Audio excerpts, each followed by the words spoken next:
आज मैं फिर आपके सामने इसी पाठ के अगले भाग में पहुंचा हूँ। पिछले भाग में हमने वीडियो में लिखा था समरूप त्रिभुज कैसे आप पहचानते हैं और उसकी कसौटियों के बारे में जानकारी प्राप्त की और साथ में समरूप त्रिभुज के गुणधर्मों के बारे में बताया गया था। अब उसी को ध्यान रखते हुए हम सवाल हल करने जा रहे हैं प्रश्न संख्या 3 का, जिसमें पहला सवाल है, देखिए ध्यान से, सवाल पढ़ूंगा फिर समझिए कि आकृति में कोण ABC बराबर 75 अंश, कोण EDC बराबर 75 अंश, तो इनमें दो त्रिभुज किस कसौटी के अनुसार समरूप हैं, उनकी समरूपता की एक संगति लिखिए। तो देखिए आकृति आपके सामने है, इसमें आपको दो त्रिभुज दिखाई देंगे। पहला त्रिभुज है त्रिभुज ABC और दूसरा त्रिभुज है EDC। इसी दोनों त्रिभुज को हमको पहचानना है कि किस कसौटी के अनुसार दोनों त्रिभुज समरूप है और किस एक संगति के अनुसार इसको लिखना है। तो शुरुआत करते हैं हम पहले, तो पहले हम ये लिख लेते हैं कि हमको क्या क्या दिया है। तो कोण ABC बराबर 75 अंश और कोण EDC बराबर 75 अंश। अब ये दोनों चीजें हमको दी गई है, तो उसको लिखते हैं 10। अब इसी के अनुसार चलते हैं, दो त्रिभुज को अलग कर दिए। तो त्रिभुज ABC तथा त्रिभुज EDC में अब एक ही संगति, इसके पहले वीडियो में बताया था आपको एक संगति किस प्रकार होती है। त्रिभुज के 3 शीर्ष बिंदु होते हैं, पहले त्रिभुज के 3 शीर्ष बिंदु, दूसरे त्रिभुज के 3 शीर्ष बिंदु। जैसे पहले त्रिभुज का शीर्ष बिंदु लगे उसी प्रकार दूसरे त्रिभुज का भी लगे। तो इसे हम यहाँ दिखाएंगे ABC, पहले त्रिभुज का शीर्ष बिंदु है 3 और ये है एक ही संगति का चिन्ह, और ये दूसरे त्रिभुज का शीर्ष बिंदु EDC। अब इसी के अनुसार चलना है हमको, तो लिखेंगे कोण ABC संग्रांसम कोण EDC। किसकी वजह से, तो ये हमको दिया गया था, यहाँ कारण लिख देंगे 10 बराबर। अब दोनों त्रिभुज देखो एक शीर्ष बिंदु सामान्य, यानी बिंदु कौन सा शीर्ष बिंदु C, यहाँ पे भी ये C और यहाँ पे C। तो आकृति में अगर देखेंगे तो ACB यानी ये कोण और ECD ये कोण, दोनों में कोण C क्या है, सामान्य, यानी सामान्य कोण है, दोनों ही कोण सर्वांशम को दिखा देंगे हम लिख के। इधर कोण ACB सर्वांशम कोण ECD, कारण दोनों त्रिभुज सामान्य कोण ही है, तो सामान्य कोण लिख देंगे इधर, सामान्य कोण। अब हमको दो चीजें मिल गई हैं, कोण, पहला कोण, दूसरा कोण, यानी हम जब दो कोण की सर्वांश हमको मिल जाएं तो ये दोनों त्रिभुज समरूप होंगे किस कसौटी के अनुसार, तो समरूपता की को कसौटी के अनुसार। तो यहाँ लिख देंगे त्रिभुज ABC समरूप त्रिभुज EDC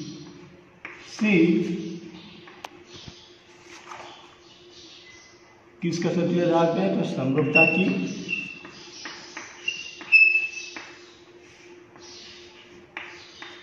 को कसौटी से। इस प्रकार हम पहला सवाल हल कर सकते हैं कि किस क्रम में हल किया। पहले त्रिभुज के जो दिए गए कोण दिए थे उनको दिखाएगा कि कोण ABC बराबर 75 अंश, कोण EDC बराबर 75 अंश दिया गया, जैसे उसको 10। इसके दो त्रिभुज अलग किए हमने, त्रिभुज ABC तथा त्रिभुज EDC में, फिर उनकी एक संगति दिखाए, ABC की संगति EDC है, और उसमें दिए गए जो संगत कोण थे उनको दिखाएगा। तो कोण ABC सर्वांशम कोण EDC ये हमको दिया गया, तो 10 दे दिए, और दूसरा कोण था कोण ACB सर्वांशम कोण ECD, ये दोनों ही कोण सामान्य कोण था दोनों त्रिभुज में, इसे सामान्य कोण का नाम दिया कारण में। और जब ये दो चीजें मिल गई तो कसौटी अनुसार जब किसी भी त्रिभुज में दो चीज़ें मिल जाती हैं तो त्रिभुज समरूप हो सकता है। जैसे यहाँ पर कोण है, कोण तो समरूपता की कोको कसौटी अनुसार त्रिभुज ABC समरूप त्रिभुज EDC हमने बताया किसके अनुसार, समरूपता की कोको कसौटी अनुसार। अब चलते हैं सवाल नंबर 2 कि सरल आकृति में दिए गए त्रिभुज क्या समरूप हैं? यदि हाँ तो किस कसौटी के अनुसार? तो देखिए दोनों त्रिभुज दिए, यहाँ पे त्रिभुज PQR सभी की लंबाई दी गई भुजाओं की, PQ की 6, QR की 8 और PR की 10। दूसरा त्रिभुज है त्रिभुज LMN जिसमें LM की लंबाई है 3, MN की 4 और LN की 5। तो दो त्रिभुज है, इनको भुजाओं का अनुपात पर हम लोग ले लेंगे। तो जस्ट स्टार्ट कर रहा हूँ।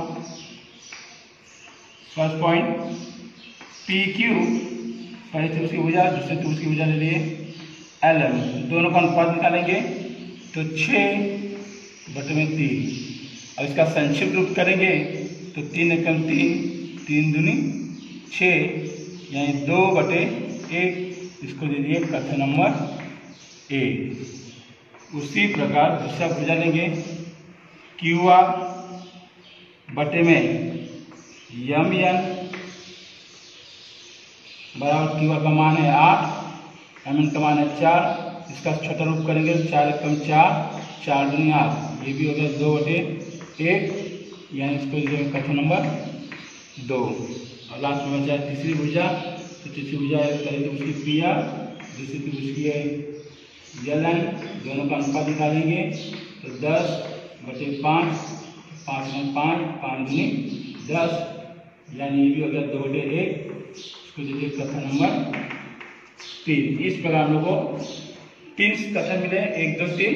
अब इसलिए त्रिभुज के लिए चलेंगे तो त्रिभुज PQR तथा त्रिभुज LMN में अब एक की संगति दिखाएंगे तो PQR की एक की संगति होगी LMN से। अब उसी प्रकार चलेंगे। अब देखेंगे PQ बटे LMN बराबर QR बटे MN बराबर PR बटे LN। अब ये तीनों बराबर है, भुजाओं का अनुपात किस प्रकार है तो इसके लिए हम लिखेंगे कथन नंबर 1 में 2/1, कथन नंबर 2 में 2/1 और कथन नंबर 3 में 2/1। एक बार तो PQ बटे LM बराबर 2/1, QR बटे MN बराबर 2/1 और PR बटे LN बराबर 2/1। यही तीनों भुजाओं का अनुपात क्या है, समान है। तो यहाँ भुजाओं का अनुपात समान कर दिए। जैसे PQ बटे LM बराबर QR बटे MN बराबर PR बटे LN। किसकी वजह से कथन 1, 2 तथा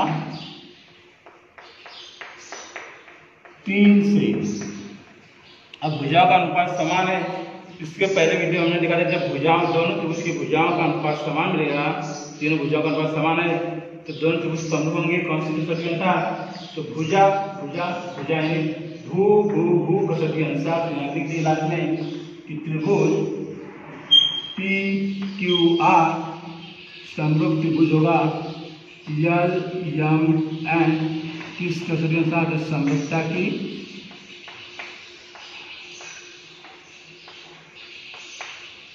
भू भू भू कसौटी से। ये था आपका दूसरा सवाल जिसमें हमें दो त्रिभुज दिया गया था, आपको पहचाना दे दोनों त्रिभुज समरूप है तो किस कसौटी के साथ इसमें भुजाओं का माप दिया था, भुजाओं का माप के दोनों भुजाओं का अनुपात निकाले दोनों त्रिभुज के और सभी तीनों भुजाओं के अनुपात समान मिले 2/1 2/1 2/1 ऐसा करके। तो इसके माध्यम से हमने यहाँ सवाल किया कि त्रिभुज PQ और त्रिभुज LMN में एक ही संगति PQ और एक ही संगति LMN से और भुजाओं का अनुपात क्या गया PQ बटे LM बराबर QR बटे MN बराबर PR बटे LN। यानी दोनों त्रिभुज की तीनों भुजाओं का अनुपात समांतर किसके कथन 1, 2, 3 की वजह से, इसलिए दोनों त्रिभुज समरूप होंगे। किस कसौटी के अनुसार? समरूपता की भू भू भू कसौटी से। अब चलते हैं सवाल नंबर 3। सवाल नंबर 3 बहुत ही इंपॉर्टेंट है, जरा ध्यान दीजिएगा। त्रिभुज एबीसी में एपी लंब बीसी, बीक्यू लंब एसी, बीपीसी एक रेखीय बिंदु है, दूसरा है AQC, ये भी एक रेखीय बिंदु है। तो सिद्ध कीजिए कि त्रिभुज CPA समरूप त्रिभुज CQB यदि AP बराबर 7, BQ बराबर 8, BC बराबर 12 तो AC का मान ज्ञात करो। ये सवाल में आपके दो सवाल है। पहला सवाल ये है कि आपको दोनों त्रिभुज समरूप दिखाना है, और दूसरा है कि AC का मान ज्ञात करना है। तो आखिर चीज देखिए, जो हमको दिया था कथन लिखे उसके अंदर लिखते हैं त्रिभुज ABC में AP लंब किस पे है? भुजा BC पे। और दूसरा है BQ लंब AC पे, बिंदु B, बिंदु P, बिंदु C, ये तीनों के रेखीय बिंदु है। ये भी दिखा गया सवाल में। बिंदु A, बिंदु Q, बिंदु C, ये तीनों भी एक रेखीय बिंदु है। अब इसी के अनुसार हमको आकृति के अनुसार चलना है और सिद्ध करना है त्रिभुज CPA और CQB किस प्रकार समरूप होते हैं। देखिए यहाँ त्रिभुज CPA तथा त्रिभुज CQB में एक एक संगति दिखा देते हैं। CPA की संगति CQB। तो पहले हम चल रहे हैं कि कोण APC सर्वांगसम कोण BQC। अब दोनों पे लंब धागे यानी कितने समकोण बन रहा है? 90 का यहाँ भी यहाँ भी। तो कारण लिखेंगे प्रत्येक कोण समकोण, प्रत्येक कोण समकोण अर्थात 90 अंश भी आप लिख सकते हो। ये हो गया पहला। अब दोनों त्रिभुज को देखिए CPA और CQB, दोनों में एक सिद्ध बिंदु सामान्य दिख रहा है यानी C। तो यहाँ लिखेंगे कि कोण भी सामान्य मिलेगा ACP, यानी ये हो गया ACP ये कोण। और दूसरा हो गया कि BCQ, यानी दोनों ही त्रिभुजों ये कोण C क्या है? सामान्य कोण। तो इसको दिखा देंगे, लिखिए कोण ACP सर्वांगसम कोण BCQ। क्यों ऐसा? दोनों त्रिभुज मिल रहा है, दोनों ये कोण कैसा हो जाएगा? सामान्य कोण। अब जब सामान्य कोण हो गया तो जाहिर सी बात है कि ये दोनों त्रिभुज समरूप होंगे। किस कसौटी था? कोण कोण, यानी समरूपता की को कसौटी के अनुसार दोनों त्रिभुज समरूप हो जाएंगे।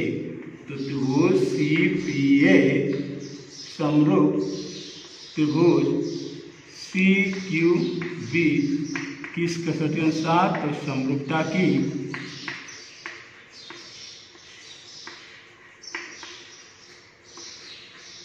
को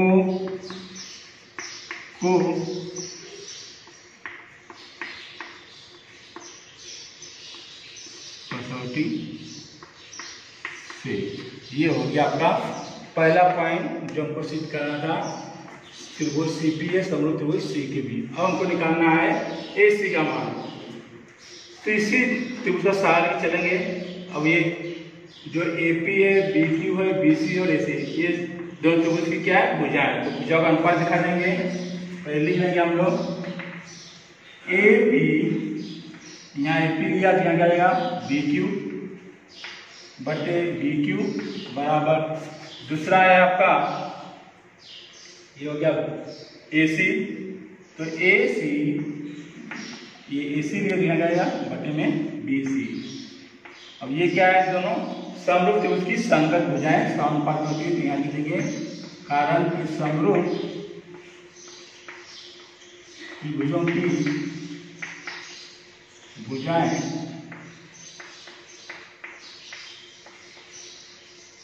समानुपात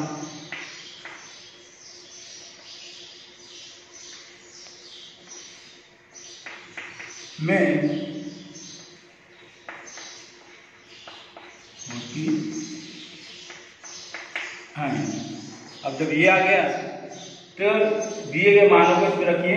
एपी का मान दिया गया है कितना 7 और बीक्यू का मान दिया है बटे में 8 और एसी का मान हमको पूछा गया है तो एसी जो बच्चे लिखेंगे। बीसी का मान दिया है 12 और यहाँ कारण द्रव्य की मान रखने पर या मान प्रतिस्थापित करने पर दोनों ही चलेगा। अब इतना आ गया तो अब क्या करें हम लोग ये सीखेंगे तीरे गुना करेंगे 7 का 12 में 8 का एसी में, उसके माध्यम से हमको एसी प्राप्त कैसे तो देखिए आगे 7 गुणे 12 बराबर 8 गुणे एसी। ये हो गया आपका। अब ये 8 एसी के साथ कौन से रूप में है गुणे के रूप में। जब ये 8 पक्षांतर इधर करेंगे यानी दाहिने से बाईं तरफ जाएगा तो ये गुणा का उल्टा होता है भाग। तो यहाँ दिखा देंगे 7 गुणे 12 भागे 8 बराबर एसी। अब भाग देंगे तो 12 7 84 कर लीजिए। 12 7 84 बटे में 8 बराबर एसी। अब भाग देना है तो देख लीजिए यहाँ दिखा रहा हूँ 8 का भाग 84 में किस प्रकार देते हैं तो 8 है कम 8 में जाएगा 0 बचा 4 8 में 4 का भाग जाएगा नहीं तो दशमलव करेंगे 0 जाएगा तो 8 पंजे 40। इस प्रकार हमको भाग कितना उत्तर मिलेगा 1.5 यानी 1.5 किसका मान आ गया आपका एसी का मान आ गया। इस प्रकार हम लोग एसी का मान ज्ञात कर सकते हैं। अब ये दोनों सवाल क्लियर हो गए। पहला साध्य करना दूसरा एसी का मान क्या चलता। अब अगला सवाल चलते हैं सवाल नंबर 5 की तरफ कि संलग्न आकृति में। अब यहाँ यदि चतुर्भुज पी क्यू आर एस एक संलग्न चतुर्भुज है यानी जो चतुर्भुज दिख रहा है आपको सामने आकृति बनाई है पी क्यू आर एस। ये कैसा चतुर्भुज है तो समलंब चतुर्भुज है जिसमें भुजा पी क्यू समांतर भुजा एस आर यानी पी क्यू समांतर एस आर है। अब ए आर बराबर 5 ए पी एस बराबर 5 ए क्यू तो सिद्ध कीजिए कि एस आर बराबर 5 पी क्यू। अब इस सवाल को करने के लिए आपके पास दो विधि है। एक तो भुजाओं को समांतर करके दिखा कि कर सकते हैं और दूसरा है कि हमको सहारा दिया ए आर बराबर 5 ए पी एस बराबर 5 ए क्यू। तो इस सहारे को ही लेके चलते हैं जैसे ए आर बराबर 5 ए पी। अब ए पी को हम ऐसे रखते हैं। अब ए पी ऐसे ही रहेगा उसके नीचे ये आ जाएगा ए आर और 5 को उधर भेज देंगे तो 1/5।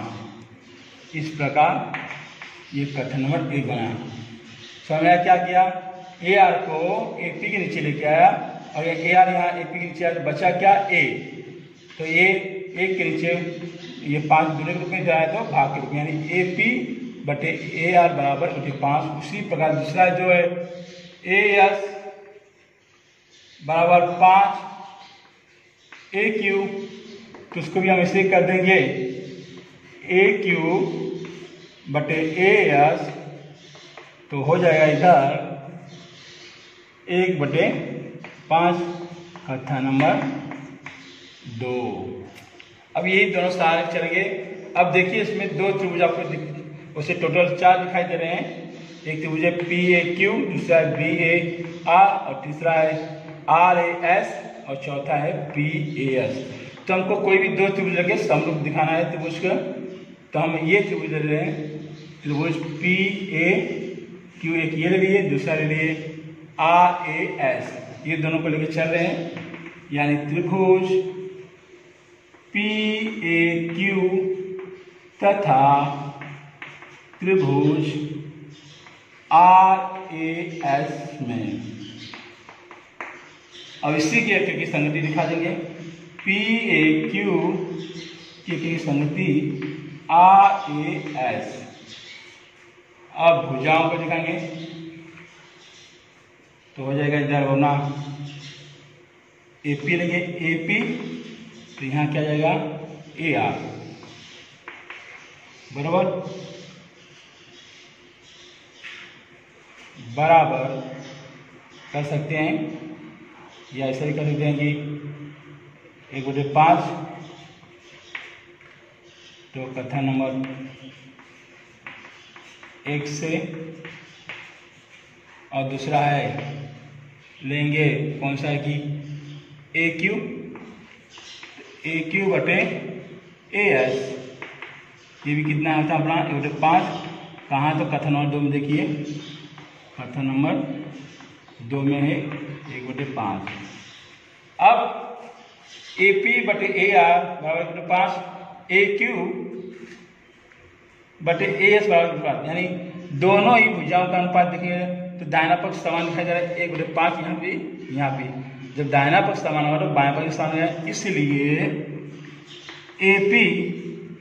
AP/AR बराबर AQ/AS, यानी भुजाओं का अनुपात समान हो गया है।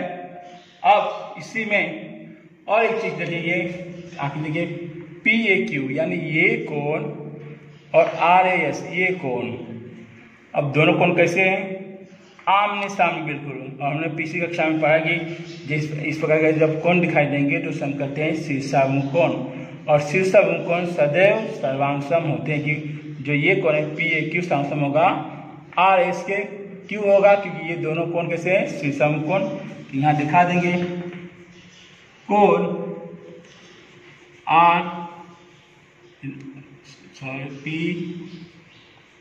PAQ सर्वांगसम कोण RAS, क्यों शीर्षाभिमुख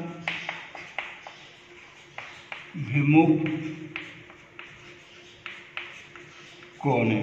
अब देखिए, अब हमको दो भुजाओं का अनुपात समान मिल गया, एक कोण, यानी देखिए इधर आकृति में ये भुजा P है, ये कोण PAQ, और भुजा AQ, यानी भू को भू, यहाँ से भू को भू, यानी भू को भू कसौटी से दोनों ही त्रिभुज समरूप होंगे। दिखा देंगे यहाँ पे त्रिभुज PAQ समरूप त्रिभुज RAS किस कसौटी से, तो समरूपता की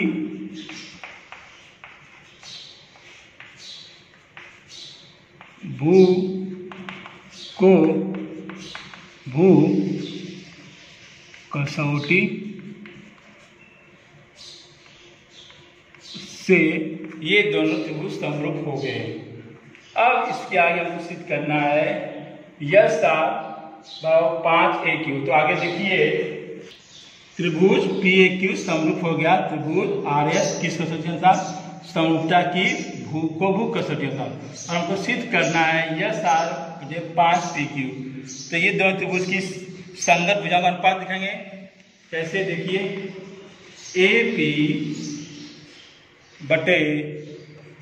AP/AR बराबर AQ/SR,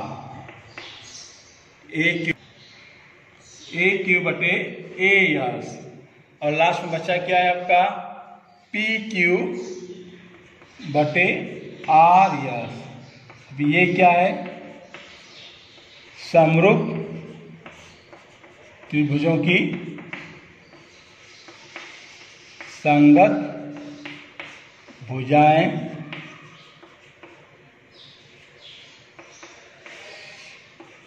समानुपात में होती है। अब तीनों भुजाओं का अनुपात समान है। हम देखें यहाँ पे AP/AR AQ/AS अनुपात समान किसके, PQ/RS। तो यहाँ पे हमने जो साध्य किया उसमें दिखाया गया है कि आपको AP/AR बराबर ए क्यू बटे ए एस, यानी दोनों भुजाओं का अनुपात समान है। और सवाल में हमको मान दिया था कि ए पी बटे ए आर, ए क्यू बटे ए एस कितना मान है बटे 5, यानी दोनों का अनुपात बटे 5 है, तो तीसरी भुजा की उतना होगा। तो हम यहाँ दिखा देंगे, सीधा लिखिए कि पी क्यू बटे आर एस बराबर 1/5। अब तीसरे गुना कर देंगे तो 5 पी क्यू बराबर आर एस, अर्थात जैसा हमारा साथ लिखा गया उस प्रकार भी लिख सकते हो कि एस आर बराबर 5 पी क्यू। तो इस प्रकार हम इसको सिद्ध कर सकते हैं। जो सवाल था आपका ये, इसका ये एक तरीका है। एक और तरीका है जो समांतर भुजाओं को दिखा के उस पर बने कोण, जैसे ये कोण बना रहेगा, ये कोण को दिखा के ये कोण मतलब समांतर भुजाओं दिखा के ऐसा कोण बनेगा इधर से, और एक इधर बनेगा और दूसरा इधर, यानी इससे भी आपका साध्य हो सकता है। तो ये आपके टोटल प्रश्न 1-3 के टोटल 4 सवालों को बताए हैं, जिससे आपको ध्यान से देखना है और एक बार उसको अच्छी तरह लिख के मुझे दिखाना है। और अगले वीडियो में तब तक के लिए मिलते हैं, तब तक के लिए आपसे विदा लेना चाहता हूँ। धन्यवाद, नमस्कार।